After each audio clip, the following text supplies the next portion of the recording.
Yellow Vest protesters have gathered in Paris and other cities for a fifth consecutive Saturday of demonstrations. Protesters defied a government call to suspend the action following Tuesday's attack on Strasbourg's Christmas market, where a gunman killed 4 people. However, fewer people turned up 66,000 altogether, officials said, compared to 125,000 last Saturday. The movement, initially against a rise in fuel taxes, now addresses other issues, including education reforms. 7 people have died in the Gilets Jaunes Yellow Vest protests so far, the latest in an accident resulting from a blockade by protesters on Friday. About 69,000 police have been mobilized across France to prevent a repeat of the violence of previous weeks. In Paris, slightly more than 2,000 took to the streets on a cold and rainy day, compared to 10,000 last week. Police stopped and questioned 168 people in the capital, detaining 115. Scuffles broke out on the Champs-Élysées several times during the day, with police using tear gas and water cannon. However, as night fell, the iconic boulevard was reopened to traffic. 7 people were injured. Some museums were closed, but both the Louvre and the Eiffel Tower remained open. In Bordeaux, more than 400 protesters took to the streets. Police had to use water cannon to disperse them. A similar number protested in Toulouse. In Nantes, some 100 protesters saw rounds of tear gas fired at them. Similar scenes occurred in Avignon and Brissamen. In Calais, a group of Yellow Vests blocked the access road to the port. Analysis by Hugh Schofield, BBC News. Paris. A few hundred desultory figures in yellow vests wandered up and down the Champs-Élysées. Occasionally there are whoops and cheers, followed by a bang and a bit of buzz. A group of protesters have got too close to a police cordon, and a show of force pushes them back. The mini panic lasts about 15 seconds. That is about the extent of the 5th Yellow Vest demonstration, which confirms the downward trend of last Saturday. Maybe the troublemakers will enter the game like they did last week, but it cannot be on the same scale, because today there simply are not enough bona fide protesters around to give them cover. The Gilets Jaunes who have turned out seem to be the hardline left-wing element. There is a lot of talk about the RIC Citizens Initiative referendums. This is a demand of the far-left leader Jean-Luc Mélenchon, and a long way from the Yellow Vests' original call, which was for a simple cut in fuel tax, long since conceded. The movement, or at least the Saturday protest movement, is shrinking and hardening. The impact of the demonstrations has been keenly felt in France. The government has been forced to bow to pressure under just its economic chaos. President Emmanuel Macron responded to the nationwide street protests by scrapping an unpopular fuel tax rise and promising an extra $114 a month for minimum wage earners and tax cuts for pensioners. However, it is far from clear that he has done enough to diffuse public anger. The protesters adopted the name after a social media campaign urging people to take to the streets wearing the high-visibility yellow jackets that must be carried in every vehicle in France. They were initially protesting against a rise in duties on diesel, which is widely used by French motorists, and has long been less heavily taxed than other types of fuel. Mr. Macron had said higher taxes on fossil fuels were needed to fund renewable energy investments, but protests have also erupted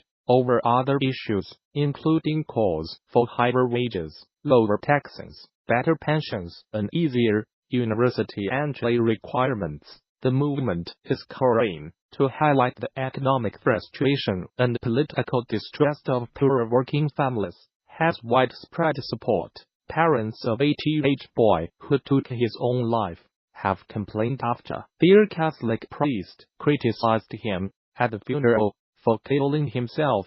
Father Don Locusta in the service questioned whether Mason Halliburger 18. would enter heaven, horrifying his parents and the family. The Archdiocese of Detroit have relieved Father Locusta from funeral duties, but the family want him fired. Catholicism has traditionally taught that suicide is an unforgivable sin. Only recently has the Church said that extreme psychological stress could mean forgiveness for those who take their own lives. Mason, from Temperance, Michigan, took his own life on 5 December.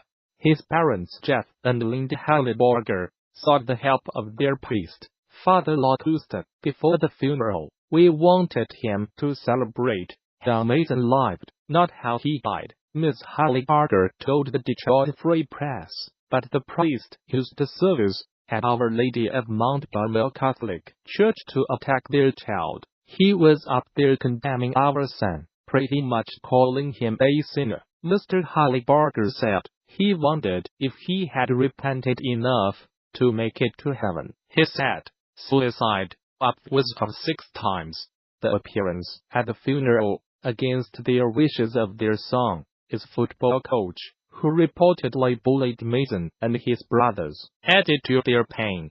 The statement released by the Archdiocese of Detroit said Father Locusta would not preach at funerals for the foreseeable future, and apologized for what happened, but the family want him removed from his post to stop him upsetting others. We are afraid that, like the Catholic Church does, they will send him off and he will do it to somebody else. Mr. Halliburger said, if you have been affected by any of the issues in this article, there is help available. You can contact the Samaritans on 116 123 in the UK and the Republic of Ireland, and if you live in Northern Ireland, you can call Lifeline, a 24-hour helpline on 1800 and 8800 and 880. There is a list of organizations that may be able to help at BBC. Code UK Action Line. As Interior Secretary Ryan Zink is leaving his post at the end of the year, President Donald Trump says, in the latest high-profile departure from his administration. In a tweet, President Trump thanked Mr. Zink for his service, saying he had achieved much during his tenure.